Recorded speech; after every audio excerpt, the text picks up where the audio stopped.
The film didn't have high box office expectations due to several factors working against it, including a generic storyline compared to competition like Spider-Verse, and the belief that the audience had already grown accustomed to watching Pixar movies on Disney+.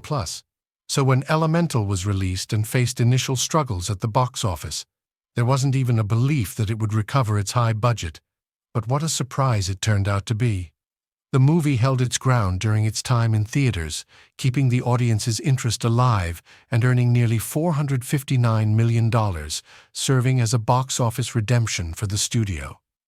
The film was inspired by the life of its director, whose parents immigrated from Korea to the United States in the 70s and opened a grocery store in the Bronx. This story represents all those families who ventured to a new land in search of a better future for their children. In Ember's father's store, you can spot a magazine or comic book cover featuring a green dinosaur similar to Arlo from The Good Dinosaur. This is the first film directed by Peter Sohn. He has also provided voices for some Pixar characters such as Emil, Squishy, Socks, and even outside the studio, voicing Genki in Across of Spider-Verse. Ember's mother tells her that she should find herself a man of fire because these were her grandmother's last words. This relates closely to Peter Sohn's grandmother. According to him, her last words were, "Marry a Korean girl," and he ended up marrying a non-Korean woman. This also inspired him to tell this story of two opposing elements that attract each other.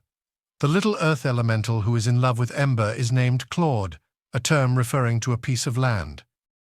In Spain, his name is Terry. When Ember is chasing Wade and arrives in Elemental City for the first time, you can see a sign for a cafe with the name Ralph on the right. This is a nod to the veteran Pixar artist Ralph Eggleston, who passed away from cancer in 2022.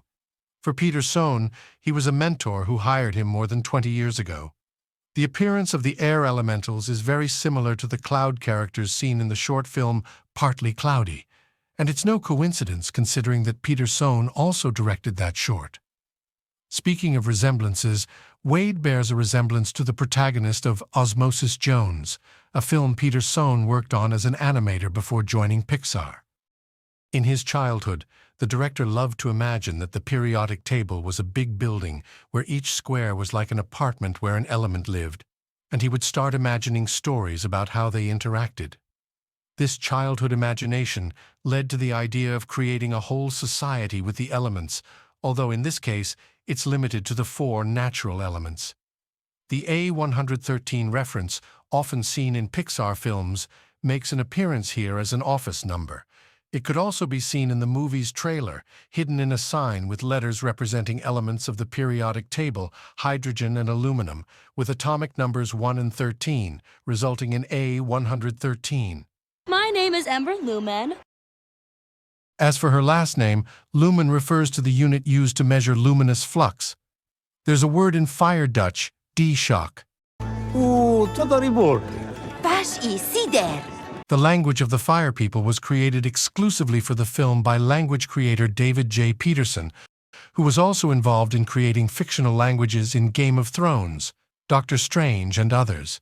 The film drew comparisons from various sources: the Fireboy and Watergirl games with the roles reversed, Avatar due to the concept of the 4 elements, and Zootopia because of the premise of a utopian society that also allegorically addresses racism. To promote the movie, parodies of some Pixar posters were created, playing with word games related to the characters. For example, Wade's poster parodied Brave, Gale's imitated Wall-E, Claude's imitated Soul, and Ember's imitated Turning Red. When Wade is waiting for Ember at the cinema, you can see posters parodying The Good Dinosaur and the short film Partly Cloudy, both directed by Peter Sohn.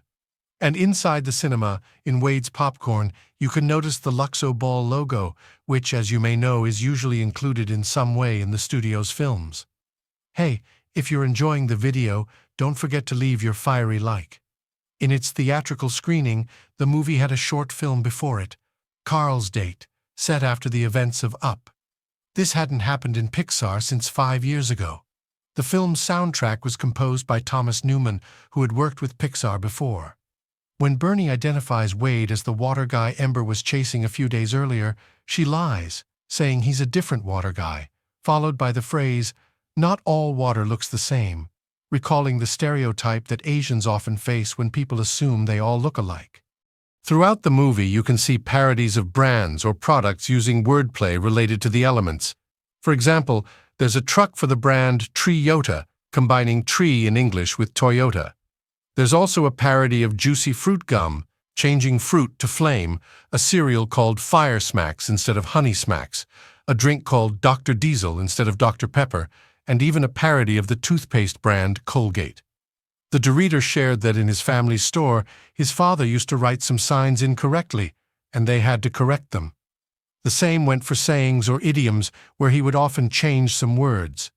These small details were also added to Ember's father. The iconic Pizza Planet truck, of course, couldn't be missing. This time you can spot it when Ember's mother is spying on her daughter. It's a van visible in the background. The building number where Wade's mother lives is 212, a nod to the fact that water boils at 212 degrees Fahrenheit. Wade's last name, Ripley, refers to this kind of conduction or movement on the surface of a fluid. What remained the same were the names of his nephews, Marco and Polo, a clear reference to that pool game. Among Wade's siblings is Lake, who is non-binary. That's why in the original language, when Wade mentions them, he doesn't say brother or sister, but sib, a diminutive of sibling, a term used to refer to a brother or sister regardless of gender.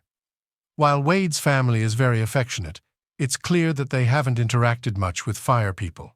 This is evident in some comments they make to Ember, which, while not intended to be offensive, can still be uncomfortable or inappropriate for her, revealing some prejudice against immigrants. We had already seen Wade before this film or something like that. Let's remember that in Lightyear there was a reference to him on a vending machine, and here in Elemental there's a reference to Pixar's next film. We find it in a poster with a kind of planet, similar to what we'll see soon in the film Helio. Because family traumas are all the rage now. Elemental became the highest-grossing Pixar film in South Korea, becoming a cultural phenomenon. Being directed by an immigrant and telling his story in this way seems to have resonated deeply with the Korean audience, a piece of news that deeply moved Peter Sohn. At the end of the film, there's a dedication to several Pixar employees who passed away during production, as well as to Peter Sohn's parents, who sadly passed away before having the opportunity to see the movie. The film received some criticism for being overly cliché with the forbidden love theme. However, many others were able to connect with the sweet love story and other themes explored in the film, such as discrimination against immigrants and mental health, especially in Ember's case. She constantly struggles with anger and didn't know where that feeling came from until Wade helped her understand that there might be a reason behind it. This realization emphasized the importance of communication with her father. Ember was trying to be a good daughter by working in something she didn't want to as a way to compensate for all the sacrifices her parents made for her.